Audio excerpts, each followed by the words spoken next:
काफ़ी ज़्यादा ट्रेंडिंग में ये टॉपिक, और थंबनेल देखकर आप समझ ही गए होंगे मैं बात कर रहा हूँ रणवीर इलाहाबादिया की और समय रैना के बारे में। बेसिकली समय रैना को मैं नहीं जानता था, लेकिन रणवीर इलाहाबादिया को मैं जानता था, क्योंकि ये बहुत ज़्यादा स्पिरिचुअल वीडियो भी बनाते हैं और अपने आप को भी काफ़ी आध्यात्मिक और स्पिरिचुअल समझते हैं। ये समझते हैं कि इनकी गति काफ़ी हद तक हो चुकी है और ये उस लक्ष्य तक अपने पहुँच गए हैं, पहुँचने वाले हैं।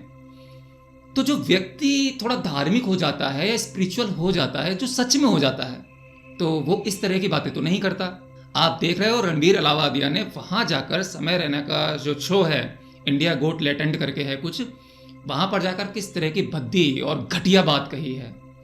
एक तरफ हम जैसे यूट्यूबर्स जो अपनी संस्कृति, धर्म, स्पिरिचुअलिटी, आध्यात्म, इन सब की बातें करते हैं, और आप में से बहुत सारे लोग जो स्टूडेंट हैं, मेरी वीडियोस को देखते हैं, जो कल जाकर किसी न किसी पद पर बैठेंगे, इस समाज का निर्माण करेंगे, वो वीडियो देखकर कुछ अच्छा ही सीख रहे हैं।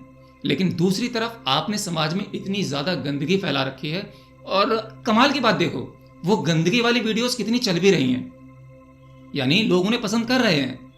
देखो, हर इंसान के अंदर दो पर्सनैलिटी होती हैं, एक वो जो समाज में दिखाता है, दूसरी वो जो थोड़ी गंदी होती है। गाली गलौज करना, ये छोटी मोटी चीज़ें सभी लोग करते हैं, लेकिन समाज का अर्थ जो होता है कि आप समाज में बंधे हुए हो, आपको नियम कानून के हिसाब से चलना होगा। आप वो चीज़ें जो अपने दोस्तों में करते हो वो अपने घर पे नहीं कर सकते। तो इस तरह की बात जो इंसान सोच भी नहीं सकता, वो आप इस तरीके से मतलब सोशल मीडिया में कह दोगे। बात कुछ ऐसी थी जो कहने में भी शर्म आ रही है कि अगर आप अपने माँ बाप को फिजिकल होते हो देखते हो और देखने के बाद क्या उन्हें ज्वाइन करोगे, ये कितनी भद्दी और घटिया बात है। ठीक है, आपने किसी से प्रभावित होकर ये बात कही, या आपने कहीं से सुनी, आपने सुनी कि वहाँ चल गई ये बात, तो यहाँ भी चलेगी। असल में आप देखेंगे कि रणवीर इलाहाबादिया का जो यूट्यूब चैनल है उसके व्यूज़ थोड़े कम हो रहे थे, तो इस तरीके से यूट्यूब पर जो स्टंट चलते रहते हैं, आप किसी ऊपर वाले बंदे को पकड़ लो और उसके बारे में कुछ कह दो, तो उसको तो देख ही रहे हैं ऊपर वाले को, तो आपको भी देखेंगे। आप पॉडकास्ट कर रहे हो, पॉडकास्ट से जो होता है सब्सक्राइबर शेयरिंग होता है, मेरे सब्सक्राइबर आपके पास चले जाएंगे, आपके सब्सक्राइबर मेरे पास आ जाएंगे। तो इस तरीके से उन्होंने एक शो बना लिया, कंपनी बना ली।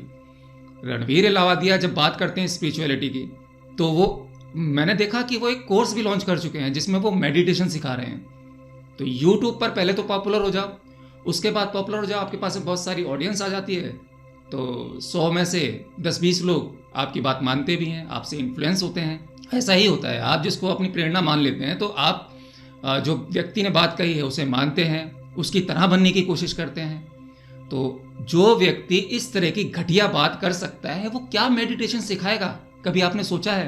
अर्थात उसकी बुद्धि का स्तर, वो पागल है, इस तरह की चीज उसे नहीं कहनी चाहिए। मतलब वो सोच भी कैसा सकता है ऐसा? एक मेडिटेशन करने वाला व्यक्ति वो कितना प्योर हो जाता है, वो कितनी अच्छी बातें करता है, उसके भीतर से हमेशा पॉजिटिव एनर्जी, उसका ऑरा इतना शुद्ध हो जाता है कि उसके आसपास के लोग उससे प्रभावित होते हैं। तो किस तरीके का मेडिटेशन किया होगा इनने, रणवीर इलाहाबादिया ने, वो आप अच्छे से समझ सकते हो। और वैसे भी यूट्यूब पर बहुत सारे स्कैम चल रहे हैं।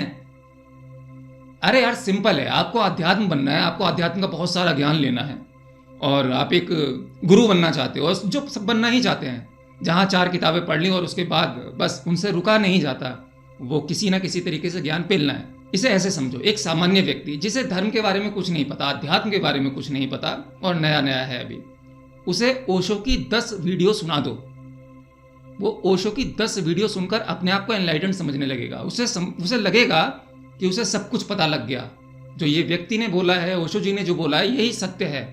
वो रिलेट करेगा उस चीज़ से, और उनके वीडियोस को सुनकर, उनके लेक्चर भी काफ़ी लंबे लंबे हैं, तो 10 लेक्चर सुनने के बाद वो खुद भी एक गुरु का रोल निभा सकता है, वो बहुत अच्छी अच्छी बातें कर सकता है, आप ध्यान भी सीख जाओगे, क्योंकि मेडिटेशन के बारे में भी उन्होंने बहुत अच्छे से एक्सप्लेन किया हुआ है। और मेडिटेशन की एक टेक्निक नहीं, उन्होंने बुद्धा पे बोला, महावीर पर बोला, और मेडिटेशन की उनकी अपनी टेक्निक है जिसे डायनेमिक मेडिटेशन कहते हैं, वो इफेक्टिव हैं सारी की सारी। आप थोड़ा सा भी उनको डीपली सुनते हो और रिलैक्स होकर समझने की कोशिश करते हो, तो आप भी आध्यात्मिक बन जाओगे, आप एक गुरु बन सकते हो। तो वही चल रहा है।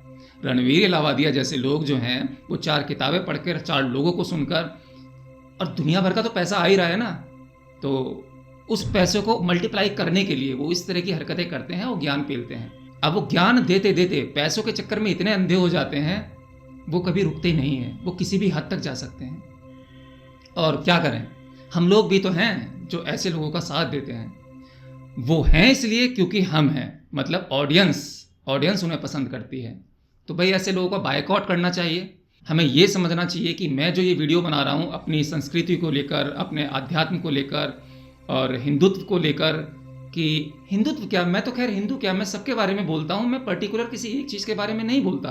तो जहाँ पर भी ज्ञान छुपा हुआ है उन चीज़ों को समझकर, जो अच्छी बातें हैं लोगों को बताकर अवेयर करना, उनका बोध बढ़ाना, वो ज़रूरी है। आप इस तरीके से, एक तरफ आपका चेहरा कुछ और है, दूसरी तरफ आपके अंदर एक राक्षस छुपा हुआ है। शब्द हमेशा वही निकलते हैं जिनकी कल्पनाएं, जिनके विचार आपके अंदर होते हैं। आपने फ्लो में बोल दिया, फिर बाद में माफ़ी मांगने का तो कोई अर्थ नहीं रहता।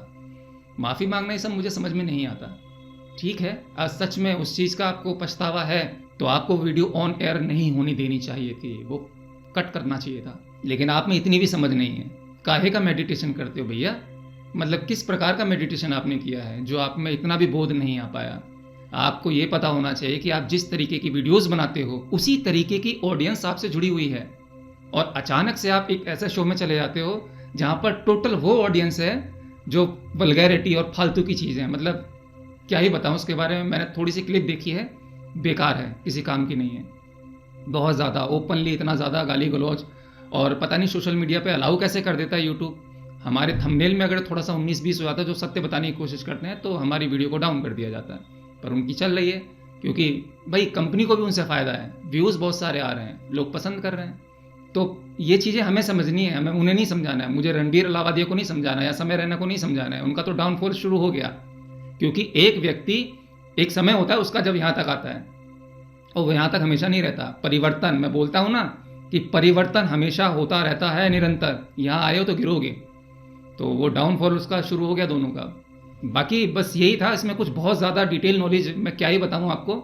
आप समझदार हैं और मेरी ऑडियंस को पता है कि थोड़े में ज़्यादा समझना है, तो आप इसको देखो और खुद अपना विवेक, अपनी बुद्धि का इस्तेमाल करो। ऐसे लोगों को बायकॉट करो और हो सके तो रिपोर्ट करो।